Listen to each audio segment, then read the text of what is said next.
xaalad adag bay Puntland ku jirtaa ay keli ku tahay. Puntland waxay go'aansatay iyada iyo dadkeeda in isku tashadaan. Ciddii wax ku biirisa diidi mayso way soo dhaweynaysaa. Laakiin cid baa waxna taraysa gacmaha u laaban mayno. Wax Puntland intaa ka taageeray ma leh xabad kaliina Allah ka dhigay. Waxaan rabaa halka fariin inaan uga diro qurba joogta reer Puntland ee ku howlan siday u garab istaagi lahaayeen inay soo dedejiyaan howlaha ay ku jiraan shirarka badan intay joojiyaan ficil u bedelaan xaalad adag bay Puntland ku jirtaa ay keli ku tahay. dagaal weeye waqti buu qaadan karaa hawl culus baa socota kharash aad u fara badan ayay dawladdu ay ciidanka la garab taagan tahay haday tahay saanad haday tahay sahay haday tahay dhaawac iyo daweynteeda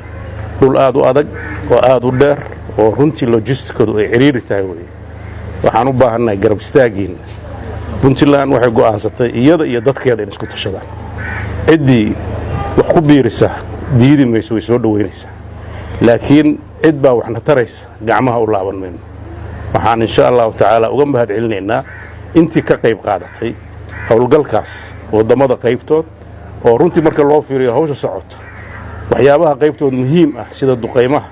laakiin hawl maxduud ah marka loo fiiriyo nafta la hurayo ciidanka ma jooga agabka yaala rasaasta taala gaadiidka yaala dhaawaca la guraayo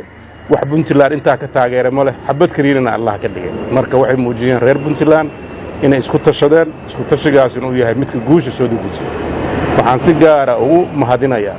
dhalinyarada geesiyaasha oo iyagoo dhaawaca qaybtood ka xun yihiin in ay ka baaqsadeen hawshaas soo afjarideeda qaarkood iyagoo dhaawaca aan ka arkayno inay jeclaan lahaayeen inay goobta ku noqdaan inta joogta iyo inta jirtaba isku niyad inay tahay waxay farax gelinaysaa waxay muujinaysaa cadowga cimrigiisa inuu soo gaabtay